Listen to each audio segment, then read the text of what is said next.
It was an ordinary day at the office, with the hum of keyboards and the murmur of conversations filling the air. I had no idea that my world was about to shift so drastically. My boss called me into his office, and I could feel the unease creeping up my spine. I walked in, trying to remain calm, but something felt off. His face was unreadable, the atmosphere colder than usual. As I took a seat, I could already tell this wasn't going to be just another meeting. Without any small talk, he dropped the bombshell. "We've decided to let you go. Your performance hasn't been up to expectations." The words hit me like a punch to the gut. I couldn't even process what he was saying at first. I had been working tirelessly, staying late, and putting in the extra effort for months. Was this really happening, and in front of everyone? As I looked around the office, my colleagues were glancing over, watching the scene unfold. I felt my face flush with embarrassment, the sting of humiliation sharp in my chest. I tried to keep my composure, but my mind was racing. What had I done wrong? Was I really not enough? The firing wasn't just a professional blow, it felt like a personal rejection. Everything I had worked for seemed to vanish in that instant, and all I could do was gather my things and leave. As I stood there, gathering my belongings and trying to keep my emotions in check, my mind wandered back to the beginning. I remembered the day I had first stepped into this office, full of ambition and excitement. It had been a fresh start, one that I hoped would launch my career to new heights. My boss had been the one to hire me, recognizing my potential and promising that this would be a place where I could grow, learn, and shine. At the time, it felt like a dream come true. The first few months were a whirlwind of learning. I was constantly pushing myself to meet deadlines, taking on challenging projects, and going the extra mile to show my commitment. I stayed late, sometimes working through lunch, because I believed that hard work would eventually pay off. And I wasn't the only one. My colleagues were all driven too. We worked as a team, supporting each other, sharing knowledge, and tackling obstacles together. It was a fast-paced environment, but I thrived in it. I was proud of the work I produced, and I felt like I was contributing something meaningful to the company. But as time passed, things began to change. The pressure started to mount. My boss began setting higher expectations, and the workload increased. It wasn't that I was afraid of hard work. I had always been dedicated, but the constant demands began to take a toll. There were days when I was so drained that I barely had the energy to keep going. I didn't want to disappoint anyone, especially my boss, who had been so supportive at the start. Despite my efforts, I felt like I was constantly chasing after something, trying to keep up with an ever-moving target. There were moments when I thought I was doing well, only to be met with criticism or feedback that felt impossible to meet. It wasn't that I wasn't trying hard enough, I was giving it my all, but the bar kept being raised. And still, I kept pushing forward, telling myself that it would all be worth it in the end. Now, standing there with my belongings in hand, I couldn't help but wonder, had all of that effort been for nothing? Had all the late nights, the sacrifices, the dedication, been overshadowed by a few mistakes or moments of imperfection?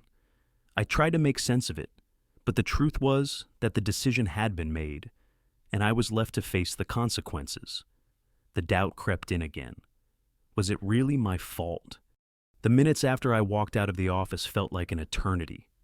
As I stood outside, in the cool air, a deep sense of unfairness settled over me. It wasn't just the way my boss had fired me publicly, in front of everyone, that stung. It was the way it had all happened so suddenly, without warning or a fair chance to defend myself. I had spent so much time and energy pouring myself into that job, only to be dismissed as though none of it mattered. I couldn't shake the image of my boss standing there, delivering the words with such finality. "You're just not a good fit for this role anymore," he had said. I had expected a conversation, maybe some feedback, or at least some consideration of everything I had contributed. But no, there had been nothing, no understanding, no empathy. It was as if all my hard work had meant nothing in his eyes. I kept replaying the moments leading up to the firing, trying to pinpoint where things went wrong. Was it that last project I struggled with? Was I not fast enough? Was I missing some crucial skill that others had? The more I thought about it, the more I realized how little clarity I had. My boss had never communicated any concerns directly to me, nor had he given me any chance to improve. It felt like a betrayal, a cold, calculated decision made without any real understanding of what I had been through or what I had given to the company. What hurt the most was the lack of appreciation. I had sacrificed so much working late nights, taking on extra work, even missing family events just to meet deadlines. I had dedicated myself fully to this job, believing that my efforts would be recognized. But in that moment, all that dedication seemed to vanish into thin air, overshadowed by a single decision that felt completely unjust. As I sat there, grappling with this unfairness, I couldn't help but wonder about the other side. Had my boss known about my struggles? Had anyone noticed how hard I was working? Or was it simply that I wasn't able to meet his expectations, which, in hindsight, were never clear to begin with? I felt a mix of anger and confusion. I was angry at the system, angry at how I had been treated, but mostly, I was angry at myself for not seeing this coming. How had I allowed myself to get to this point? The thoughts swirled in my head, but no answers came. I felt like I had been given no choice but to accept the outcome, even though every fiber of my being screamed that it wasn't fair. As I stood outside the building, still trying to process what had just happened, I wasn't sure what I was feeling. Was it relief anger, or just the overwhelming sense of disbelief that comes with a sudden, life-altering change? I had just been fired in front of my colleagues, humiliated, in a way I hadn't thought possible, and yet, here I was, trying to figure out what to do next. But then, out of nowhere, something totally unexpected happened. Just as I was walking away from the office, my phone buzzed in my pocket. It was a message from one of my colleagues. Client walked in right after you left. "They're asking for you. Only you." I stopped in my tracks, my heart skipping a beat. I stared at the message, trying to make sense of it. The client, the one I had been working so closely with for months, had apparently arrived just after my firing and was now requesting only me. I couldn't believe it. In all my time at the company, I had worked hard to build strong relationships with clients, but I never expected something like this to happen. The timing couldn't have been more surreal. Here I was, fired in front of everyone, and moments later, the very client I had been working with was asking for me specifically, not my replacement or anyone else in the company. Without thinking, I turned back and made my way into the office building. I could still feel the sting of what had just occurred, but there was a strange sense of urgency now pushing me forward. I had to see this for myself. I needed to understand why this client was asking for me and what it meant. When I walked back into the lobby, I saw them. The client, an older man in a sharp suit, was standing by the front desk, speaking with one of the receptionists. His demeanor was calm, but there was a hint of frustration in his posture. He had been waiting, and it was clear he wasn't happy about it. He looked around, his eyes scanning the room, and then, just as he spotted me, he stood up straight and walked toward me. "I'm glad you're here," he said, his voice surprisingly warm. "I need to talk to you about something important. Can we step into a meeting room?" I felt a mix of emotions, confusion, curiosity, and even a small glimmer of hope. What did he want to talk to me about? Was this a chance to salvage something from the wreckage of my job? I followed him into the meeting room, unsure of what was going to happen next, but feeling an unexpected twist in my story that I hadn't anticipated. As I stepped into the meeting room, my mind was still reeling from the whirlwind of emotions that had overtaken me in the past hour. The fact that the client specifically asked for me right after my public firing felt like a slap in the face to everything my boss had just done. I couldn't stop thinking about how, just moments earlier, I had been publicly humiliated in front of my colleagues. My boss had made it clear that I was no longer of value to the company, but here was this client, practically demanding my presence as if my worth had been proven in a different, more tangible way. I sat down across from the client, trying to push the sting of what had just happened to the back of my mind. He looked at me carefully, almost as if he had been expecting me to walk in. "I don't know what's going on in there, but I can tell you one thing," he began, his tone calm but insistent. "I came here for you, and I don't work with anyone else." I wasn't sure how to respond. Part of me wanted to ask him why. Why me, out of all the people he could have worked with? But then again, I wasn't about to question the very thing that might save me from the emotional and financial turmoil of losing my job. There was something about the way he spoke to me genuinely appreciative. No pretenses. It was the exact opposite of what I had just experienced in front of my boss. Meanwhile, I could feel a strange tension building in the air. I was aware that I wasn't just dealing with the client's expectations. Now I was also navigating the undercurrents of power between myself, the client, and my boss. I knew my boss, despite firing me, still thought he had the upper hand, that he was still in control of this situation. But as I sat there across from the client, I realized the power dynamics were shifting in front of me. Back in the office, my boss was likely watching from a distance. He must have been seething, unable to fathom how I, someone he had just dismissed with a few cold words, was now the one the client had chosen. The irony wasn't lost on me. I had spent months working tirelessly to build relationships, staying late, putting in extra effort, and offering the highest quality of service. My boss had assumed that his position of authority and his ability to pull strings would always keep him in control. Yet here I was, fighting back against the sense of helplessness he had imposed on me. The client had seen my value, not just my boss's version of things. In that moment, I realized something important. My boss's actions were not just a personal affront. They were a reflection of a power structure that had been built on control and fear. The public firing, done so bluntly and without warning, was an attempt to undermine me, to assert dominance. But this client's unexpected loyalty had given me a sense of strength that I had never anticipated. It wasn't about the title or the office anymore. It was about the human connections I had made and the work I had done to earn people's respect. As I sat there with the client, listening to his plans for a new project, I couldn't help but feel a sense of vindication. The dynamics of power that had once seemed so rigid and unyielding were suddenly fragile, shifting, and no longer in the hands of just one person. I didn't need to rely on my boss to prove my worth. The client had already done that for me. The realization hit me harder than I expected. I had been undervalued in one space. But here, in this room, I was finally being seen for who I truly was.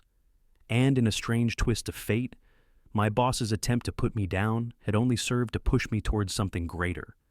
As I sat across from the client, still digesting the shock of my public firing, I couldn't help but feel a sense of disbelief. Here I was, not even an hour removed from being cast aside by my boss in front of everyone. Yet this client had walked in, specifically asking for me. It didn't make sense at first. How could someone I barely knew place such value on me? I had always worked hard. But I never realized just how much that effort had impacted the people around me until this moment. The client, noticing my silence, leaned forward, his expression warm and sincere. "I've worked with a lot of people in this business, but you're the only one I trust. You've always come through for me, and that's something I don't take lightly." His words struck me like a bolt of lightning, a powerful reminder that there was still respect and trust in this world, despite what my boss might think. It wasn't just about the work I had done for him, it was about the relationship we had built. Over time, I had proven myself to him not through grand gestures, but through consistency and dedication. "You see," he continued, "I've been in this industry long enough to know when someone has integrity and when they're just trying to climb the ladder. You've got something different. It's not about playing office politics. It's about delivering value. And that's why I want to work with you. Not anyone else?" The weight of his words settled over me. It wasn't just a job or a paycheck he was offering me. It was something far more meaningful, an opportunity to move beyond the toxic environment I had been in, to rebuild my career on my own terms, with people who truly appreciated my worth. For the first time that day, I felt a flicker of hope. I couldn't help but reflect on the sharp contrast between the way my boss had treated me and the loyalty I was receiving now.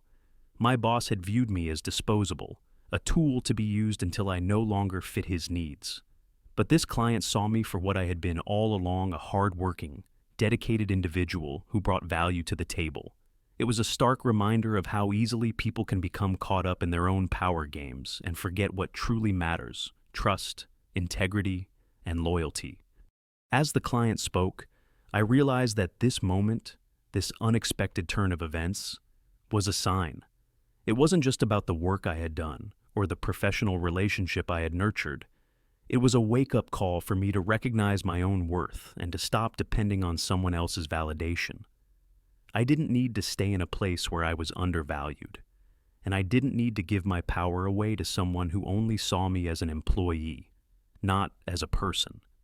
The client's loyalty was not just a personal victory, it was a reminder that there were better opportunities out there, places where my hard work and integrity would be valued. But it also left me wondering, what now? What was next for me? Could I really walk away from everything I had known? Would I have the courage to move forward and seize the opportunities that were now on the horizon? As I sat there, listening to the client's plans, I knew that this was my chance to redefine my future. It wasn't going to be easy, but it was a chance to move beyond the betrayal I had just endured, to find a new path where loyalty and hard work would be the foundations of my success. And for the first time in a long time, I felt ready to take that leap. In the days that followed, I began to see things from a perspective I never had before. The pain of the public firing slowly gave way to clarity, and with each passing day, I realized that the universe had pushed me out of a situation that no longer served me. The client's loyalty, the trust they had shown me, was a powerful affirmation that there was so much more beyond the toxic environment I had been a part of. I wasn't just another cog in the machine. I was valuable, and I deserved to be treated as such. I took the offer from the client and began the process of rebuilding my career. But more importantly, I started rebuilding myself. No longer would I measure my worth by the opinions of someone who saw me as easily disposable.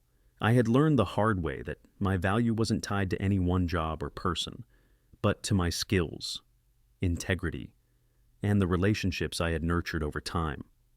The transition wasn't easy. Letting go of the security that came with working for my old boss, even though he had humiliated me, was difficult. But with each step forward, I gained confidence.